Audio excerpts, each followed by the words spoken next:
Peter Jennings joins me now. The Coalition's defence policy today, Peter, and thank you for joining me. Your response? Well, I would have liked to have seen it sooner, and I would have liked more detail as well, but there's now a measurable difference between the Coalition and Labor on defence, and the measure is $21 billion, which is the extra money that the Coalition would spend over the first 5 years, lifting defence spending from 2% to 2.5% of GDP, and then in the 5 years after that, lifting it to 3%. So, you know, that's a very considerable sum. It would actually go quite a long way to reverse the significant decline that the Defence Force has gone through over the last 3 years or so. And it would start to give us the capacity to bring into defence a range of long-range weapons and new technology, which we most surely need, Andrew, for the strategic circumstances that we're facing with a more aggressive China and now Russia piling into the region as well. So I think this needs to be taken seriously, and I hope people do consider it carefully before they vote. Yes, I do find it curious they didn't say where or even indicate where it would be spent. I wonder whether it's because they promised so much other money during the campaign. They ran out of what they hoped to do, and now they haven't figured out what the priorities really are, how to make it all fit. But look, your book, and we've talked about this before, Peter, you've got a whole list of suggestions here. If I gave you $21 billion to spend over 5 years, what would you spend it on? What should it be spent on?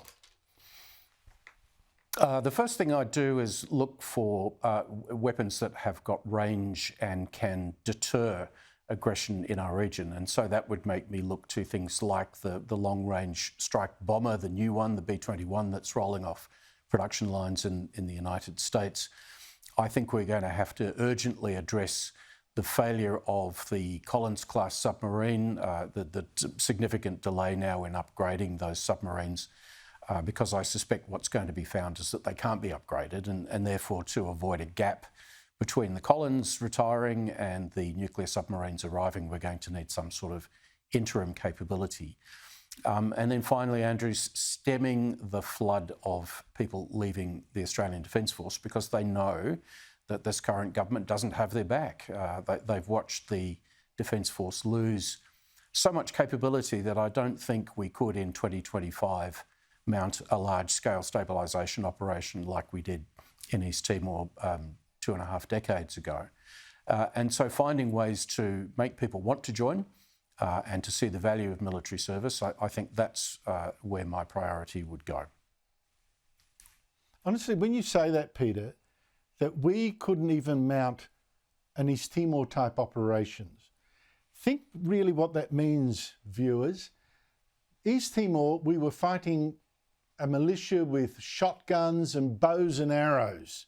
And even then we needed American logistical support to get our troops and weaponry over there. That's how weak we were.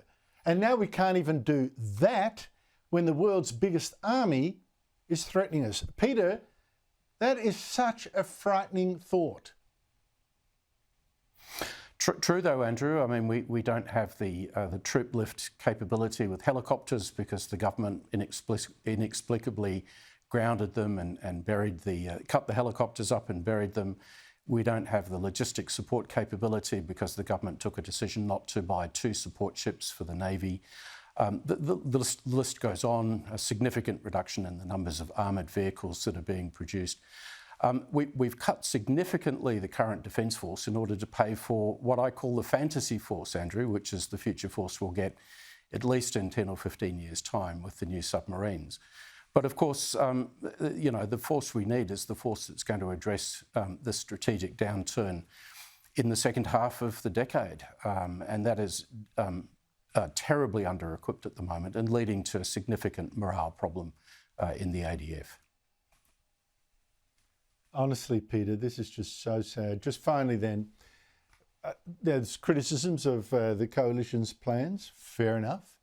Labor, meanwhile, as you suggest, has cut a lot of military spending on fighters, on howitzers, on armoured vehicles, on support ships, on patrol boats, I mean, anti-mining stuff, among many other things. Comparing Labor's defence policy to the coalitions, which is better? Oh, clearly the coalition, Andrew. I can give you 21 billion reasons why it's better, and that's the extra dollars that a Dutton government would spend on it, giving some hope to the ADF to think that they're being supported by government, and strengthening our position in an increasingly dangerous strategic environment. There's frankly a very clear choice now. I think the coalition government, by virtue of lifting that spending to 2.5% of GDP, is a much more superior offer. Well, I'm glad you maintain that opinion in the face of this press frenzy over what Andrew Hastie said about women in combat 7 years ago. That suggests, I mean, I can't believe what just preoccupied our journalists, given what you've just. I know. Look. Honestly, it is so. We have got such a deeply unserious polity now, Peter. You would despair. Peter Jennings, thank you so much for your time.